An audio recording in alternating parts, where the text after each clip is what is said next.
E está conosco nessa sexta-feira o consultor de mercado da Roach Egg Marketing, Aaron Edwards, que fala conosco direto de Boca Raton, na Flórida, nos Estados Unidos, para a gente entender como não só essas condições de tempo, mas as previsões estão chegando aí para vocês nos Estados Unidos. Aaron, bom dia, meu amigo, seja bem-vindo. Tá chovendo, mas não tá chovendo bem aqui ainda não, viu, Aaron?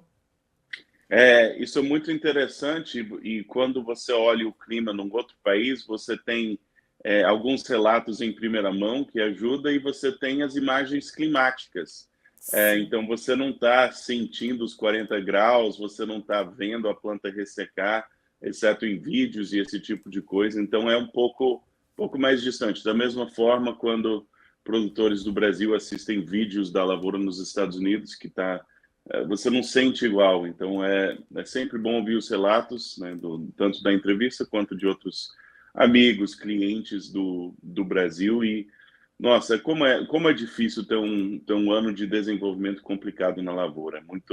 Muito triste.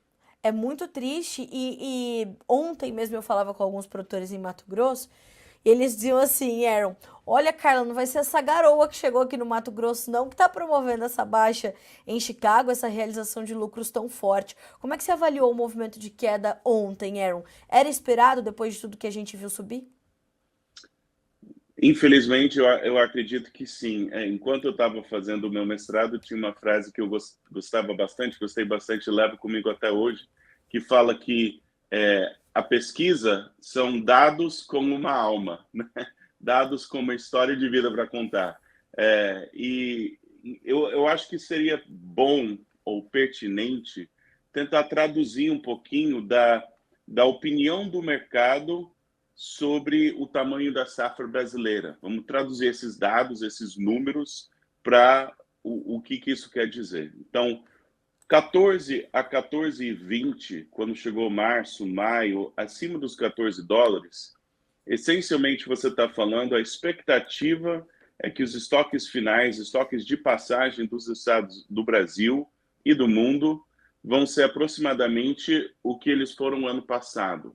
As projeções oficiais hoje são que os estoques de passagem vão ser, a nível mundial, 14 a 15 milhões de toneladas maior. Então, 14, acima de US$ 14, está falando, eu acho que pode ter uma quebra no Brasil entre 10 e 15 milhões de toneladas. Esse preço, se você fala, eu acho que a quebra na safra brasileira ou na Argentina também, né? Eu acho que pode ser 10 a 15 milhões de toneladas. Aí você chega num preço próximo de US$ 14. Para a gente ultrapassar esses limites de resistência de preço que nós já batemos na trave em janeiro, em julho, em agosto, novamente no começo dessa semana, você precisa falar, eu tenho certeza que a safra brasileira ou a combinação da quebra de safra no Brasil e na Argentina vai ser maior do que 15%. Tenho certeza disso.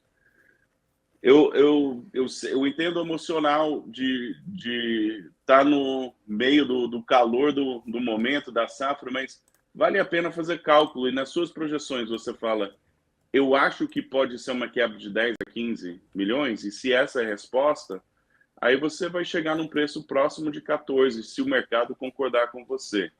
Se você fala, eu tenho certeza que é uma quebra 10 a 15 milhões de toneladas, aí você pode ter, digamos, um otimismo de maior preço se você está certo e se o mercado concordar com você. Então, para mim, por mais que seja duro, as projeções de chuvas, mesmo sendo poucas, falaram, não, talvez uma redução de 10 a 15, né, talvez esse corte é um número razoável, e então quem quer comprar soja de US$ 14 se vai ter esse corte, né? Não um corte de 20, 30 milhões de toneladas, mas um corte de 10 a 15. Falta o Ou, se- comprador. ou seja, Aaron, a gente está vendo o mercado reagir ou refletir uma total incerteza sobre a safra brasileira. O que vem efetivamente de soja ainda, portanto, é, ele está tentando buscar esse volume de quanto a gente vai perder de soja aqui no Brasil. É mais ou menos por aí? Exato. E, pessoalmente, o começo da semana que vem vai ser muito interessante, porque, que nem você falou, não é essa garoa, né? Tem chuvas previstas para a próxima semana, na realidade tem chuvas na maioria das regiões previstas para grande parte do resto de novembro. Só que essas projeções mais de longo prazo já teve chuva prevista várias vezes e quando chegou, ou chegou pouco ou não chegou. Então, se mudar essa previsão ao longo do final de semana e continuar seco, é muito provável que a gente consiga mais uma arrancada para cima nesse preço, mas o contrário é verdadeiro, né? A imagem de chuva no Mato Grosso pesa, né? Pesa. Então, tá, mas estava seco, mas choveu, né? Ah, mas há pouco, tá, mas choveu, né? Então, será que eu realmente quero comprar soja de $14 Sim. no preço mais alto que já esteve o ano todo? Eu tenho essa convicção toda. Tem que ter muita certeza que essa quebra vai ser, não só que vai ter uma quebra, eu não estou falando que o número da Conab e do USDA está certo, mas para você mudar os estoques finais, você tem que tirar um excedente de 15 milhões de toneladas projetados da oferta e demanda mundial. É um número grande. Aaron, como é que. Eu estava dando um exemplo aqui, não sei se você já estava conosco na hora que eu falei, mas claro, né, que o que acontece no Mato Grosso vai ter um peso e o que acontece em outros estados, como São Paulo, por exemplo, né, ou Goiás, se a gente sai do Mato Grosso, a gente vai para o Paraná, né, depois vai ali construindo ali o ranking dos maiores produtores, mas como é que o mercado avalia o que está acontecendo também nos outros estados? Por exemplo, na região Matopiba, a gente já sabe que as chuvas ainda não chegaram por lá, tem lugar com plantio parado, tem lugar que vai fazer o segundo replantio, o excesso de chuvas no sul do país. Como é que essas outras informações, elas montam o quebra-cabeça para quem está por aí, para quem está operando em Chicago e fazendo o preço subir ou cair? Para quem é, digamos, especulador de mercado, que olha para o Brasil para decidir comprar ou vender, eu diria que desproporcionalmente o Paraná e o Mato Grosso impactam sua tomada de decisão. E eu não estou falando que é certo, eu só estou falando que. E eu, pessoalmente, acho que regiões como Matopiba não recebem a devida atenção, nem de bom nem de ruim, quando tem fatores climáticos nessa região. O Mato Grosso, ele tem o Mato Grosso, mas eles também acham que Mato Grosso do Sul é tudo a mesma coisa que Mato Grosso, e Rio Grande do Sul, o Paraná também no Sul, é tudo meio que a mesma coisa. Então, nós sabemos que são realidades muito diferentes, mas, a grosso modo, né, olhando para um outro país, e você deu um exemplo muito bom, aqui nos Estados Unidos tem a mesma reclamação. O estado de Iowa e um raio de mais ou menos 1 hora ao redor de Chicago, que fica em Illinois, essas áreas recebem uma atenção desproporcional. Pode ser que as Dakotas, ou Ohio, ou Nebraska está horrível, mas está chovendo em Iowa, então eles acham que a safra vai estar ok. Então, Exato. Acontece aqui também, mas é infeliz, mas a natureza humana é cheia de viés e de infelicidades, né? Que é o que a gente. É isso que a gente discute no final de semana, né, Aaron? Você já me ensinou. A natureza humana e como o mundo funciona, nós vamos discutir tomando um negócio, comendo uma coisa boa, porque essa é uma discussão confusa. E o mercado, ele vai continuar girando. Aaron, quando é que a gente vai ver o mercado está consolidado ainda? Na nossa última entrevista você me dizia, Carla, a gente está consolidado numa tendência de alta. Essa tendência de alta permanece no mercado da soja?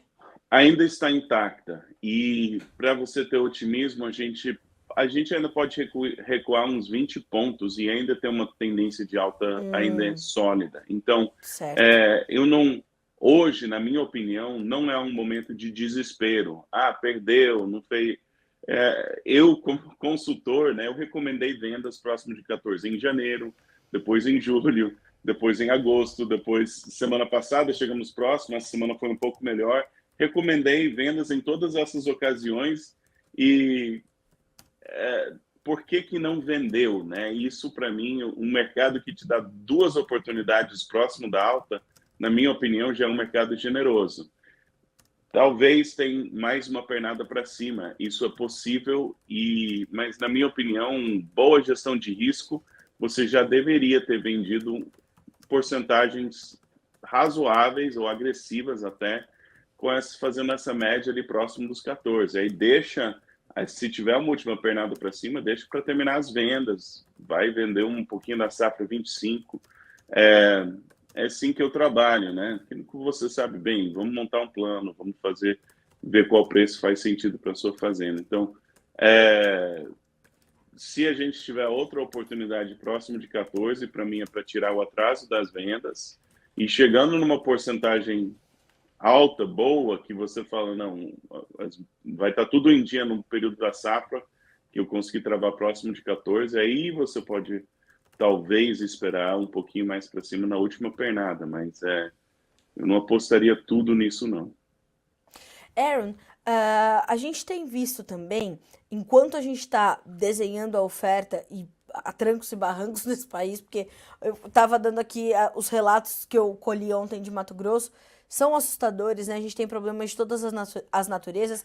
De outro lado, a gente viu uma semana muito forte para a demanda, a anterior também muito forte. Os números do USDA ontem das vendas semanais para exportação vieram fortes, né? Mais de 3 milhões de toneladas. Como é que essas duas informações estão se chocando? A demanda pela soja americana e a soja brasileira construindo a sua safra atual?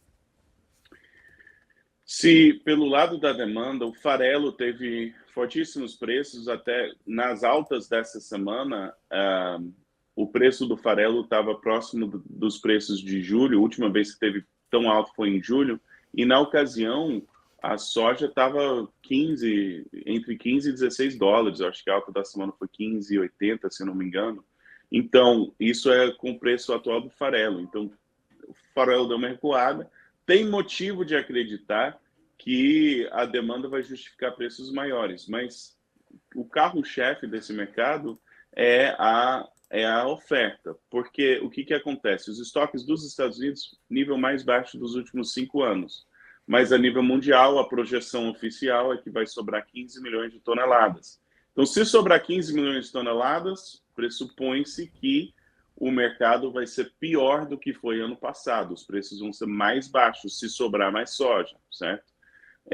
Agora, praticamente ninguém acredita mais nessa projeção da Conab e do USDA de 163. Isso não parece mais uma expectativa realista. Mas quanto que você pode tirar disso? O comprador está falando, não, vai cair no mínimo 20 mil toneladas no Brasil e essa soja tem que ir para 15, 16, 17. O vendedor está falando, eu não tenho certeza se essa safra vai ser reduzida mais do que uns 10 a 15 mil, e se esse for o caso, o 14 está caro. Incrível, né, Aaron? Como a gente ainda tem muito a ver do mercado, né? O mercado ainda vai trazer surpresas e é por isso que você tem recomendado venda, é por isso que você tem recomendado as proteções, né? Exatamente. E não é gestão de risco. A gente tem que ter coragem para vir aqui no ar e falar, eu falei A, B, C e D, porque todo mundo sabe que isso vai ser avaliado lá na safra. Na realidade, não vai ser nem avaliado na safra. Se a gente chegar a 14,30, 10 pontos acima, vão falar, não estava errado, né? Verdade. Mas a gestão de risco, você tem que... você não vai vender tudo na alta do mercado.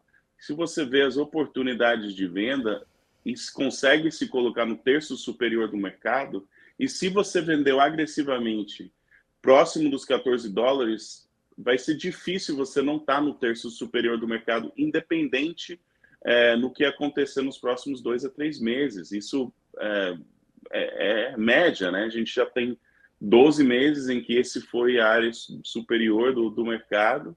Aproveitar isso faz sentido e tem chuvas previstas. Então, se a gente conseguir se sustentar, ótimo, mas gerir o negócio é muito importante. Existe uma forma boa de comercializar, não é bola de cristal, não é perfeição, porque ninguém sabe exatamente os preços, mas você pode fazer o mercado trabalhar a favor da sua fazenda.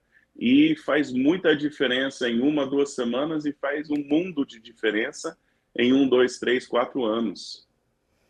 Ô Aaron, antes da gente falar um pouquinho sobre isso, como é que a gente está colocando nessa equação a condição do dólar. O dólar acabou baixando aqui no Brasil, ontem fechou com 4,87. Isso número um, né? Deixa a soja americana mais competitiva. Número dois, e mexe efetivamente com o andamento das commodities na Bolsa de Chicago, com os preços da soja efetivamente, dada a posição do Brasil, dada a posição dos Estados Unidos nesse mercado. Como é que a gente está encaixando o andamento do dólar nessa equação de formação dos preços? De duas formas. Então, primeiramente, o câmbio mexe em Chicago quando você tem volumes muito grandes que estão sendo vendidos no Brasil. Aí o câmbio encoraja o produtor a vender e isso pesa em Chicago. Isso acontece às vezes, não, na minha opinião, não é o que está acontecendo agora, até porque, na minha concepção, produtores estão vendendo pouco ou vendendo pensando em dólar, não pensando no preço em reais. Certo. E a outra forma que impacta é recomendar vendas de 14 dólares não tem sido os melhores momentos do câmbio, então não tem sido o melhor momento do preço em reais. Mas muitos podem travar em dólar e depois fechar o câmbio. Então, imagina se você fez várias vendas próximo de 14 dólares, ou digamos 30 a 31 dólares por saca, e aí nós tivemos várias oportunidades de câmbio entre 5,10 e 5,20. Então, aí você fecha o CBOT, né? Você sabe quantos dólares você vai ter, aí você fecha o câmbio em momentos melhores. É um trabalho. Eu sei que tem sido um ano difícil para muitos produtores, tanto na lavoura quanto no mercado, mas do ponto de vista de comercialização de soja, esse mercado tem sido até bastante generoso. Se você foi aproveitando os preços de 14, esperando para travar o câmbio depois, você teve como fazer médias boas. Basta um pouco de planejamento, um pouco de disciplina para bater esse mercado e muitos não fazem, né? Mas é assim que o câmbio tem afetado. Mas, Aaron, tem muita gente já fazendo e ontem, inclusive, você trouxe uma live, a gente já havia convidado a nossa audiência aqui, e ontem foi uma live de justamente, que você deu aqui com o nosso time, para justamente falar sobre isso, sobre como a gente está no pico da necessidade de entender como comercializar uma safra tão arriscada, né? Como é que foi?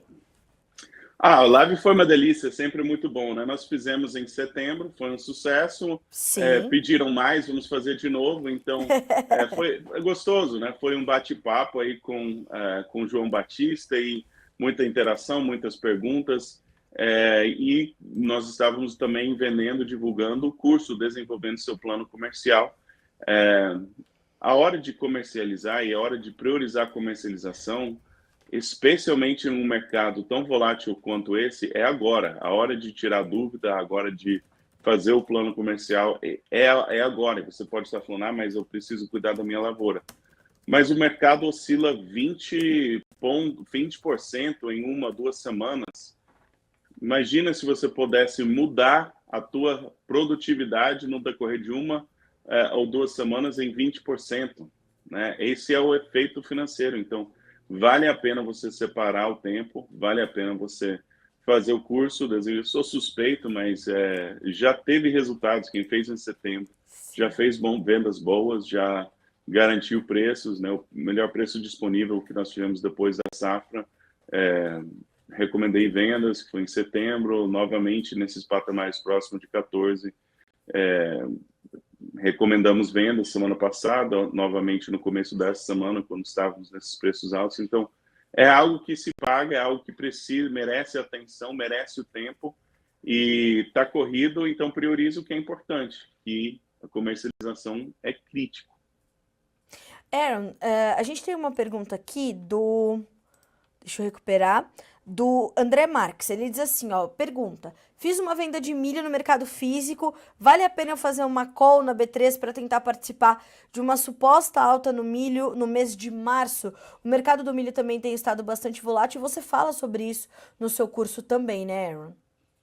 Sim, eu evito dar recomendações específicas sobre posições específicas, até Sim. porque é uma indústria bem regulamentada, é cliente de outro, né? Eu Você tem que Verdade. saber a situação da pessoa a fundo. Dito isso, falar sobre o mercado em linhas gerais. Eu trabalho, né, na consultoria que a gente presta. Um dos componentes que, se nós olhamos, é a temporada de venda. Então, a temporada de venda de milho para o Brasil é dezembro até março. Então, eu acredito, e se você olhar no passado recente que nós tivemos da última vez, um El Niño tão forte, foi safra 2015, 2016, a safra de soja foi menor do que o ano anterior, mas a safra de milho foi um desastre, foi uns 20 milhões de toneladas menor, quando a safrinha ainda era bem menor do que a safrinha é hoje. Então, falar que o Brasil pode perder 20 a 30 milhões de toneladas de milho de safrinha, para mim não é fora da curva. E se você tirar esse volume da oferta e demanda mundial, nós estamos com os estoques mais apertados de milho dos últimos 7, 8 anos. Eu acho que 8 anos. Então, se tiver uma quebra de milho safrinha, os estoques mundiais de milho vão estar no menor patamar em 8 anos. Eu sou otimista em relação ao preço do milho. Eu acho que tem chão. O que Uhum. também nos surpreende, né, Aaron? Porque quando a gente começou a ver ali as primeiras estimativas, as primeiras projeções, a gente estava falando de muito milho. E a gente viu que não era tanto milho assim, né? O mercado foi depois tomando um fôlego, foi encontrando brechas, foi recuperando patamares e, de fato, entrou num outro cenário, né? Exato. O milho nos Estados Unidos, os fundos estão com uma posição extremamente vendida, que justificaria compra na contramão dos fundos, outro Aham. indicador que a gente trabalha. Tem muito milho nos Estados Unidos e tem um milho que precisa ser vendido pelo produtor, muito provavelmente até o fim do ano. Então, eu tenho minhas dúvidas se a gente vai ver uma arrancada significativa de preço, porque não tem risco climático e nos Estados Unidos tem muito milho e os fundos decidiram que o milho está caro e estão vendendo. Então, o mercado de milho está pesado nos próximos 1, 2, 3 meses, mas em algum momento eu acredito que vai ter uma virada nesse mercado de milho, até porque se não tiver, aqui nos Estados Unidos na próxima safra vai ter bem mais plantio de soja do que de milho. Aí que eu queria chegar. É, a gente deve ter uma. Nesse momento, a gente já vê uma rentabilidade melhor, um retorno financeiro melhor na soja do que no milho, nessas projeções para a próxima safra, Aaron? Sim, tem sido um pouco menos dramático do que foi há um tempinho atrás em função da redução dos custos de fertilizante. Aham. Mas sim, a soja é mais rentável, ganharia espaço no ano que vem frente a isso, e por isso eu tenho recomendado para produtores que sabem que vão vender soja por aqui, para que não garantir um pouquinho de venda e começar a fazer média próximo dos US$ 13 na próxima safra. É rentável, tem margem, o mercado deu umas 2 oportunidades disso, 2, 3 esse ano. Vamos colocar esses US$ 13 no bolso para o produtor norte-americano, contrato de novembro de 24. Já começaram a vender. Aaron, como é que tá o comportamento de venda do produtor americano? Porque eu falei aqui das vendas para exportação, mas se a gente olhar no acumulado da temporada, a gente está com um comprometimento menor, né, do que em relação ao mesmo período do ano passado. Se a gente Venda falar de de. soja. Mi- Sim, Milho tá acho que maior, né? os estoques. Tem bem mais produtor com milho para vender do que com soja para vender aqui nos Estados Unidos. Só que é muito similar ao que foi a safra de soja do ano passado no Brasil, que muitos perderam, assim, não fizeram travas anteriores e aí no período da safra precisavam vender e essa é a característica do milho hoje. Muitos produtores tiveram bem mais milho do que eles imaginavam e eles tinham vendido mais soja de antemão. Então, a maioria da soja que está disponível para venda está bem armazenado na fazenda, provavelmente para ser vendido daqui a uns 6 meses ou um preço bem maior. Bom, Aaron, eu já deixei aqui nos comentários o chat do WhatsApp, onde vocês estão ali dando todas as informações sobre o curso. Essa segunda turma já, as inscrições estão abertas, né? Ela ainda vai se iniciar, mas quem quiser já garantir a vaga, já faça isso, porque o período e o tempo, o timing é esse exato para revisar o plano comercial, né, Aaron? Exatamente. E quem fizer, já adquiriu o curso, já vai entrar num grupo de WhatsApp, já vamos começar a tirar as dúvidas. Vai ficar aberto aí uns 10 dias para venda, e aí nós vamos começar o curso na próxima semana. Ainda vai poder adquirir, mas o melhor é fazer ao vivo. Então, já garante logo a venda hoje ou essa semana, e aí vamos começar a trabalhar junto. Eu sou suspeito, mas faz esse final de semana para a gente já estar se correspondendo semana que vem, porque pregão fechado na quinta-feira, projeção de chuva para domingo, para segunda, segunda, terça e quarta vai ser um período bem dramático, pode ser um período bem dramático para o mercado. Para que esperar, né? R$ 440 faz logo. É verdade, R$ 440. Ô, Aaron, quinta-feira já é Thanksgiving para vocês? Pois é, pois é. Não temos pregão quinta-feira, então. E Exatamente. sexta abre mais tarde. Eu acho que quarta fecha mais cedo, mas o volume de quarta e sexta não é que não acontece nada, mas é uma negociação bem rasa, né? Bem fina. Então, é raro que tenha algo dramático próximo do Thanksgiving. Mas no começo da semana a gente vai ter que ver o que acontece, né? Eles pregam segunda, terça até amanhã da quarta-feira, com essa projeção de chuva toda, eu acho que o mercado vai dar suas cartas, vai dar sua opinião, e é importante estar atento. Maravilha. Aaron, obrigada mais uma vez pela companhia. É sempre um prazer receber você no Bom Dia Agronegócio. Portas sempre abertas, né? Você sabe que eu tô sempre te atormentando com alguma pergunta, né, Aaron? Porque a nossa audiência quer saber. Exatamente. Então, todo mundo direto pro grupo do WhatsApp para comprar o curso do Aaron, para fazer o curso do Aaron, para aprender com o Aaron. R$ 440, né, Aaron? Vambora com isso antes do Thanksgiving, daí a gente vai entender tudo que vai acontecer dali para frente e vender bem essa soja que tá angustiando tanto o produtor aqui no Brasil. Obrigada mais uma vez, meu amigo. Bom final de semana para você. Para você também. Abraço. Um abraço.